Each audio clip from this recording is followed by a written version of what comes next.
Welcome to another episode of the Forkless podcast, where we interview and talk to amazing independent local producers, suppliers, and today is no different. Obviously, we're here joined by Ben from Spiced Sussex, and I'm super excited. Ben, Hello. thank you very much for coming down. Thank you for having me. You're also the first person ever in the studio, which is crazy weird for us. Just admiring your lovely acoustic panel. Thank you very much, and a big shout out to Adam, who helped us put those last night to get ready for today. Ben, Spiced Sussex. Yes. What happened? What happened? Okay. How did this start? So it was born out of lockdown, as many of these businesses are. Yep. So previously, I worked in the music industry. Obviously, I couldn't tour because restrictions with travel, clubs, festivals, and everything being cancelled. So, mad passion for food. I've got an Italian and Polish heritage. Yep. So explains the fennel influence in the products. Love outside cooking, love being outside generally. Obsessed with a chili called a naga, which is from Bangladesh. It's a super hot, flavoursome, really fruity chili. Yeah, pretty lively. I was going to say very lively. Very lively. For most people, if they've tried a naga hot sauce, it's probably blown them away. Exactly. They've gone, oh my God. Exactly that. Which this isn't. So I was messing around in my garden, wanted to make, there was no intention to sell or anything like this, wanted to make a little sauce combining fennel randomly and a naga chili. Like an Italian hot sauce? Is this what Kind you of, yeah, kind of, but all wood fired, so only cooked with Okay. wood. So slightly smoky, Pizza oven at home, I'm guessing, for this? tiny little pizza oven in the back of the garden. Yep. So randomly made this sauce, gave it to friends and family, they loved it. It was, again, no intention to sell, then gave it to a neighbour who had quite a good restaurant in town, and another friend who had a charcuterie business, or has a charcuterie business. And they were both, okay, this is different, this is really different, especially the guy with the restaurant. Have you thought about selling it? No was the answer. Yeah, he said, you should. Try Infinity Foods. So went up to Infinity Foods, which is a 10-minute walk from my house, with a little jar of this homemade hot sauce. This was batch 3, so like super early on. And at this point, like, what's a batch? Is a batch literally like 10 jars, or is a batch sort of like 50 jars? At least. I'm half Italian, so everything's kind of close. On scale. Yeah, of course. So I went up to the shop, didn't know anyone, I've got no inside information to the industry, it's completely foreign to me. Just randomly, the buyer was in there, got speaking to her. I said, I've got something for you to try. Got a call, it was probably 2 days, it was pretty soon, it's 2 days saying, wow, this is incredible. We'd love to, That's amazing. to stop this. That's brilliant. And literally, so that's how far, well, you said batch 3, but this is obviously post-lockdown. This has all happened within what, 6 months? Less, way less. So, like way less as in like a couple of months? Yeah, I think it was around 2 months max, 2.5 months max. Oh, wow. From this initial conversation, but then obviously I started speaking to the council with regards to actually Killjoys. actually making this a thing safe to sell. So they were super helpful. From Really? Yeah, like couldn't have been That's amazing. any better. So we came up with this plan. And then they gave me details of a laboratory to get it tested, shelf life testing and all this kind of thing. So yeah, so as soon as they were happy with this, Infinity took it, became the first stockist. And because of their reputation, they're a fantastic store, as we all know. Yeah. It became relatively easy to approach other retailers and go in with them. Did it give you the confidence to go to other retailers as well? Yeah, exactly that. Because obviously the product is now, so you're doing farm shops, you're doing retailers, you're also doing farmers markets, you're a little bit all over the place now, right? And also collaborative. I love working with other people. So we do restaurant pop-ups. Yeah. Last week we did a collaboration with Boho Gelato. So we just had an ice cream using this, which is insane. It's so Hang on. Ice cream with hot sauce. with the oil. With the hot oil, right? This is chili oil still. Chili oil, Chili yeah. and fennel oil. So what was there? Tell us the story of that. So what happened there? again, walked into the shop last week. I know they do. We know, but Boho Gelato, they do fantastic ice creams. Like real emphasis on quality, doing things a little bit different. Yeah. So just popped in with a bottle of this. Let's just ask them what they could do. Yeah, Seb randomly, the owner was there. He's gone, oh my God, this is ridiculous. And this is ridiculous. Within a day, they'd finished the ice cream. Within a day of me popping in with this bottle, they finished the ice cream, and it was for sale the next day. That's ridiculous. That's ridiculous. Yeah. This is obviously like the excitement of everyone getting involved in these sorts of things. Like Exactly. how quick something can happen versus in bigger scale and sort of with bigger retailers, etc. Things can take months, right, to progress. Yeah. But that's ridiculous. So you went in, next day they're selling an ice cream. What's the actual flavour exactly of the ice cream? Yeah. Fennel, naga, olive oil. That's it. Yeah. So it's a rapeseed oil. Provenance is important. So Yep. kind of everything's local. Yep. Ish. Naga chilies? Who's growing them for you? Mainly in West Sussex. Really? Yeah.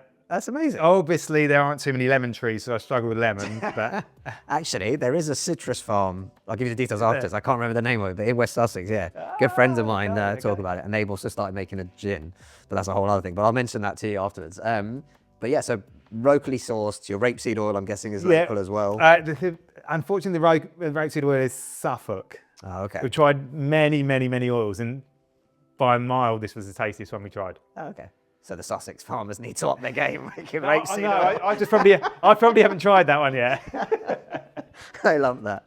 So, okay, so you're doing these collaborations. So you Yeah. mentioned obviously that. You're also doing restaurant pop-ups. So I believe there's one coming up. I can't remember when this is going to go out, whether it's just about to happen or whether it's just happened. But you've got one coming up with Trenchmore. With Trenchmore, yeah. So, they're amazing. Their produce is insane. The beef is absolutely next level. And the cider as well. So we are doing a live fire pop-up with Michael Newton-Watt, who was just, I think, semi-finalist in the most recent MasterChef. Yeah.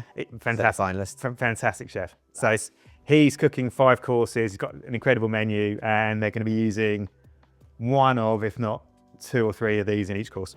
That's ridiculous. So This is going to be very exciting. yeah, it'd be really good. We did the first one at 64 degrees with Michael Bremner. He did, I think, 8 courses and 4 or 5 cocktails. Wow. It was That's a solid night. It is incredible night.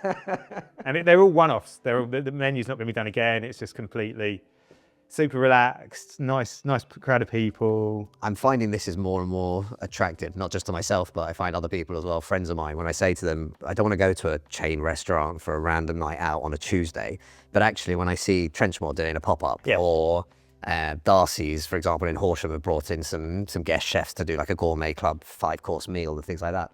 The one-off experiences to me are worth capturing because they're moments, right? They're experiences. They're not going to have a meal out. Yeah, and that's it. And what happens that night, that's done. Like, but you were there, you were part of it. So it's really cool to hear that there's more people trying to do this. Yeah, I'm hearing more and more of that pop up. So it's fantastic. That's brilliant. Okay, so talked a little bit about this. What were some of the challenges along the way of trying to go from, hey, I just cooked a massive batch of hot sauce and I'm giving it out to friends, to now having a bottle, which I can even see on the side here, with all the correct labelling for being able to sell in anywhere. Yeah, I mean, that's down to Brighton Council. So there's nothing to do with me. They even told me the websites to use. So what were the challenges then to kind of go from, look, I'm making this as fun and in my back garden, to now I want to try and start selling a bit more of it? I don't know. I think I got quite lucky. So for the last 2.5 years, this was run as fun, nothing more. It was. I was still touring, other bits and pieces I'm involved in, and so this was just basically fun. I've always loved farmers markets, and to be able to go there and do loads of demos and stuff, interact with people. Yeah, it was fantastic. Retailers. Challenges. Do you know what? You've got to be the only guest so far that has sat here and literally can't remember a particular challenge that's hurt them or that has been challenging. Oh, okay. I'll tell you what. I burnt a batch. This was recently. This was, I think, January. And yeah, it was like, I think probably about 950 bottles worth gone. Oh, that's got a sting. But yeah, so it's time. It takes such a long time to make. Well, can you talk a little bit about the process? Yeah, sure. So for the hot sauce, I'm guessing the hot sauce more than the infused oil in terms of the process. But what's that look like? Okay, so the hot sauce starts 3.5 months before the hot sauce is even made. I wood roast the Naga chilies. Okay. I make a brine with our finishing salt. Yep. So they're fermented. Okay. So at least 3 months. It just really intensifies the flavour and changes it somewhat. Does that reduce a little bit of the heat as well? It's marginal. Okay. So then when they're ready, everything's entirely roasted with wood. So this is what. So when you started, this was your small pizza oven. Oh yeah, so it was a tiny pizza oven. Then we built. My dad mainly built. We put a full-sized commercial kitchen in the back of the garden. Nice. So it's a really nice custom-made pizza oven. It was fantastic. We're going to show the picture because I have seen a very nice. Yeah, it's cool. And I expect to be invited back down there. I need to play in that kitchen. It looks amazing. Yeah, it's good fun. It really has that kind of Saturday kitchen vibe to it when he goes into his backyard and he's got his little kitchen there. What's his name? James Martin. Yeah. He's got that beautiful kitchen at the back and you've got that amazing wood fire. So everything wood fired yourself, you're looking after that process. Yeah, so at the moment I'm doing pretty much everything myself, bar the markets. I'm doing quite a few, the majority of the markets I'm doing myself, but it's me. Yeah. And so it's back to. It feels like the realization just hit you. Yeah. You're like, it's just me. Yeah.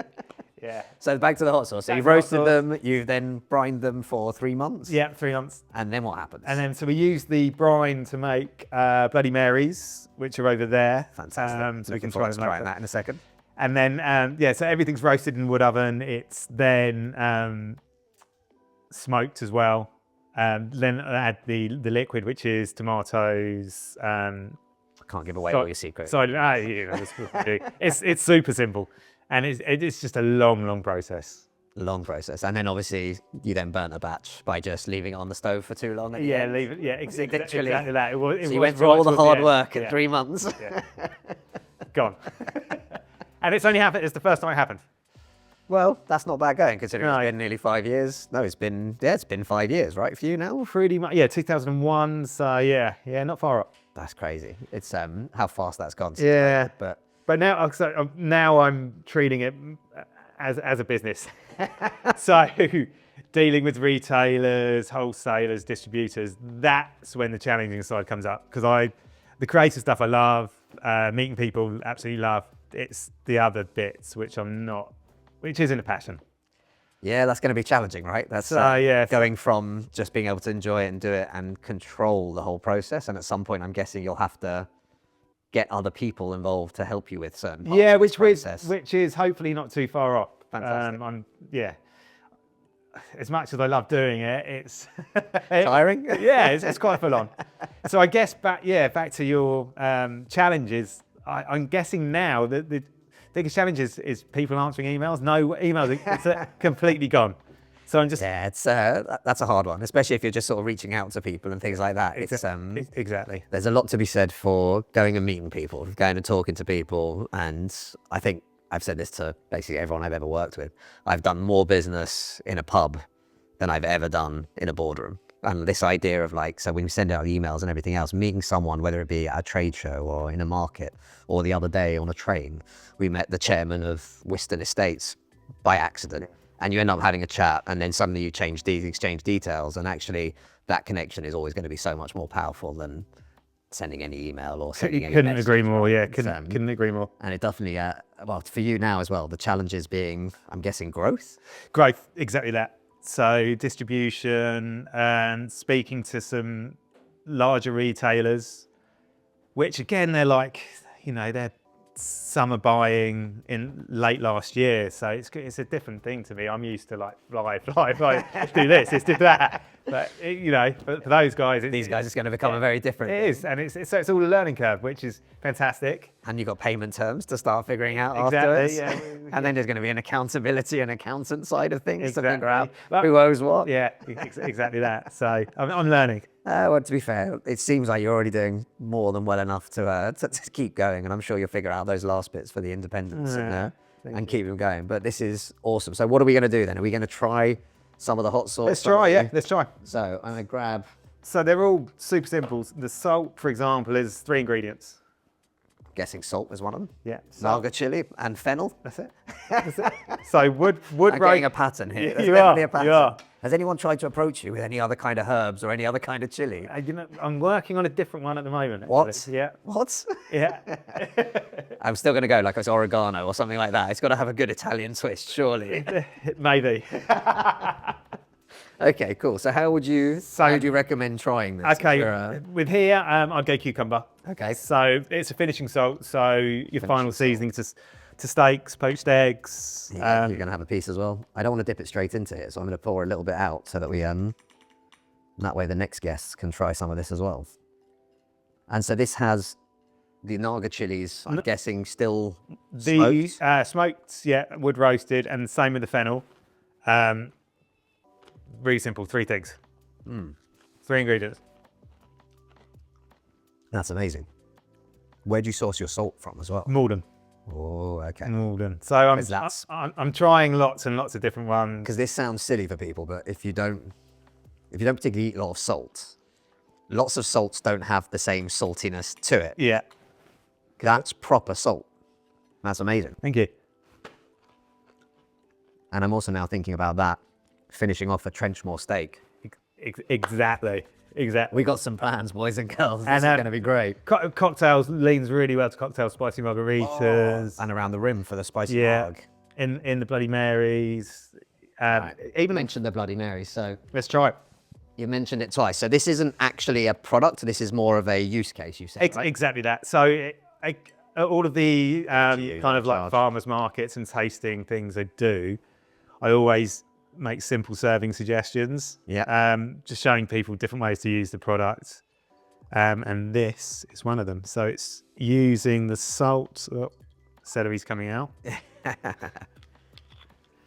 Thank you. Back down.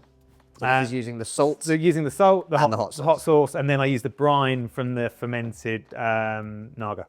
Ah, that's a secret ingredient That's the secret that no one else ingredient. can get hold of. Yeah. Cheers. Cheers. So I do love a Bloody Mary, so I'm excited. So super dry, slightly smoky. Really good. There's a lot of citrus in there as well. A lot of flavour. It is hot. I quite like my spicy sauces, so I'm okay with that. But that is fantastic. Is that quite a lot of hot sauce, or is that just, if you haven't tried the hot sauce on its own yet, so I don't know what the... Okay, so the main heat there is coming from the brine, from the fermented Naga. There is quite a bit of hot sauce in there as well, and quite a lot of salt. I love salt. Yeah. Well, to be fair, you're Italian. So being half French, I completely understand where you're coming from. And to be honest, if you're not putting salt in your cooking, there's something wrong, right? Like, I think so. My grandma I think so. used to throw it in. It wasn't sprinkled on top. Okay, so how do we try the hot sauce then? Okay, hot sauce, I would go. So these are. This is fantastic, though. I'm really impressed with that. Salt. So the idea for all of it really is flavour over heat. So Flavour over heat. Nothing is too hot. It's all because I want you to taste. Yeah, rather than... the smoke, the fennel. So do you recommend with a breadstick, or do you recommend just trying it au naturel? Yeah, go whatever you fancy. I like a challenge. That's really good. That's not spicy in the sense of, like, I was expecting a lot more of a hit from the Naga. Exactly that. And that doesn't have that hit from the Naga chili. No, it's definitely... It's hard because the balance is really important to me. It's like if it's much hotter, you lose the fennel, which is a really important flavour, and the smoke. So it's kind of like getting the balance right. But that's really good because it doesn't, like you said, it doesn't hit you so hard that you then lose all the flavours. Yeah. And I think that's what happens with a lot of, especially when you find people that want to make a hot sauce. Yeah. They usually want to make it as hot as possible. Yeah. It's got to be, they want the fire breather sauce or whatever they end up calling it. It's always got fire in the name, let's be honest. And I'm not a big fan. I love spice. Yeah. I love all sorts of levels of spice. I used to argue a lot in Asia with especially the Thai grandmas that were cooking on the side. And I'd be like, more spice, more chili. And they'd be like, no, you're a farang. You're not allowed spice. And you're like, for God's sakes. But literally, I think that's one of the key things people make the mistake of, right? They try and make it as hot as possible rather than as flavoursome as possible. I think so, yeah. And that's a real opposite. That's absolutely fantastic. And that would be Yeah, you can imagine that on anything. Cheese on toast, eggs, Literally. table sauce, everything on a barbecue. Yeah. Because before you made your own, did you always have a bottle of hot sauce around? We have Multiple bottles of hot sauce around? many. My wife is obsessed. Oh, really? Is your wife Absolutely as well? obsessed. So we're all chili freaks. Fantastic. So really into. I'm actually into that super hot mad chili. Are you? First guest for the new Hot Ones episode that we're going to basically copy the idea of. But yeah, it's not that. I mean, it's completely different. The branding's not your stereotypical hot sauce branding. There's no devil on it. There's no fire on it. No, that's it. There's no skull and crossbone or anything like that. So where's the death markers that we need to show people? No, that's absolutely great. And then obviously your rapeseed oil is the final piece. the final thing. So yeah, again, only 4 ingredients. So I roast the fennel seeds to 3 different stages. All bringing a different flavour profile to texture. Like the black, I don't know if you can see that, it's like a nutty texture. Yep. Really smoky. And then lightly smoke and then slightly roast. Ferment the garlic. Again, I think it's about 2 months, but until it's ready. And then wood roast the naga. How did you start figuring out that the fermentation or the leaving to rest in brine, etc.? How did you figure out that that was so important? Is this just sort of like research, or was it trial and error? Trial and error. Everything really? Trial and error, yeah. So I'm just trying different things. So when you went straight to like sort of roasting the peppers or roasting the naga chili, directly, for example, did you ever try and make a sauce with that? Initially, I did do that. And then I kind of thought, how can I change it slightly? Yep. Intensify that flavour. And then I went for the fermentation. And with this, again, with the garlic, it was either, initially I was wood roasting the garlic and infusing the oil with that. And it was a little bit too much. Too powerful. Yeah. So I've gone the flavour of it. Yeah. And it was just too much. So 3 types of levels of roasting for the fennel as well. Like how did you, for your fennel seeds, how did you come up with that? I don't know. I don't know. Stupid idea, isn't it? But it does make a difference. That's the thing. As hopefully you'll.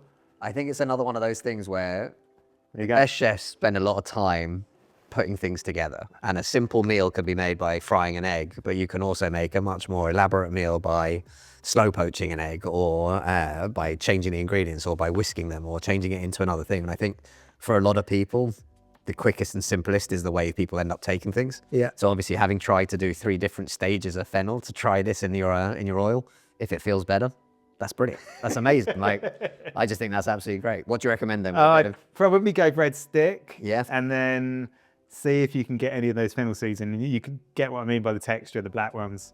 And this is really good. My favourite way to use this is any kind of ragu. Risotto is fantastic. I use it as if you'd use a nice olive oil. So I'm finishing as opposed to cooking. Yeah. You can cook, but yeah, kind of finishing dishes, grilled fish, spicy slaws. So I'm a massive fan of fennel seeds in cooking. So Gwyn's Bakery does a sausage roll, and it's so simple. They just finished it all off at the top with some fennel seeds, and it's something so small that I don't think we use enough in cooking. Well, sorry, in the UK, it's not used enough in cooking, I should say. But that's absolutely delicious because you get that flavour through, and like you said, it's nutty. When eating a couple of those cooked fennel seeds, they're absolutely delicious. Well, they're good on it. Yeah. Thank you. Well, that's amazing. And then that would go on top, like you say, as a finishing oil for any of your kind of dishes. With it, and it's again not overly spicy. No. I almost feel like the salt was spicier than the hot sauce. I think the salt is probably the pokiest thing there. They're similar ratios, but yeah. The similar ratios, but I think maybe it's because they're dried. I don't know. Maybe that just gives it a bit more, but that's fantastic. Okay, so now the real question is does your hot sauce go with a Silly Moo cider? So obviously Silly Moo down at Trenchmore, you know these guys as Yeah, I love what they do. Produce and they have these amazing markets down there. They do. Which it's not kind of, it's different to anything else. You go there for a few hours, don't you? You have a few drinks. Live music. Yeah. There was a DJ, I think, and a band on for the autumn one. Yeah. Which we actually went down, and that's how I first spotted you guys. Okay. So I took a card from there. That was a few months back now already, but that was one of our okay, these guys we need to have a chat with. Thank you. Figure out how to get that. So let's see, the nice flavour of hot sauce. Cheers. And you can tell us what you think of the cider.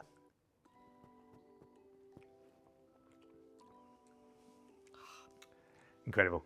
It is a really good cider. I'm a big fan. I'm quite biased because I'm a big fan of this cider anyway. So, That's worked out well. That Yeah, wasn't planned. I didn't tell you this is what we were trying beforehand. I'm not really into really sweet ciders. Sugary, mass-produced ones. That's not my bag. This is incredible. Well, it's really good cider. And again, Trenchmore, I think you've got your next event. Yes. Pop-up. I'm going to say next pop-up kitchen, next pop-up restaurant event.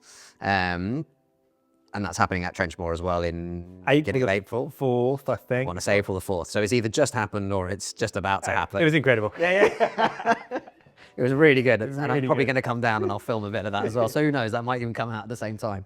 But I do like the fact that they are bringing people together. I think that's, again, the same as you, collaborate. I think it's really important.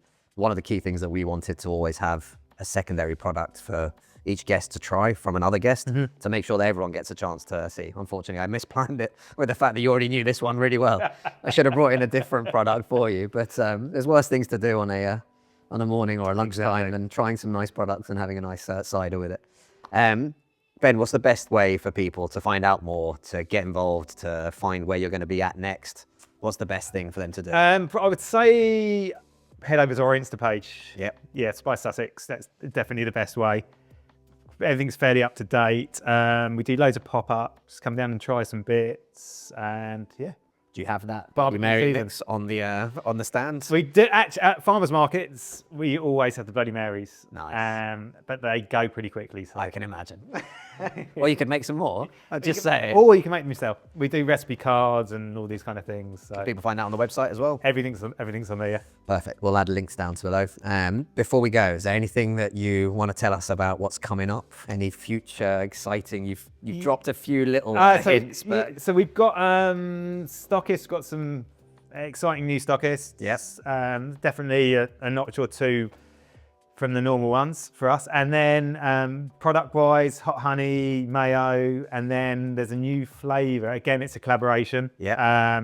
And that's going to be towards, I think, October time. Oh, okay. So stuff to look forward to. Yeah, loads of stuff going on. There's always bits. I'm always chasing my tail. And trying to come up with something else to do. Yeah, exactly. You'll never be bored. At least that's good. Ben, thank you very much for coming down. Thanks for having me.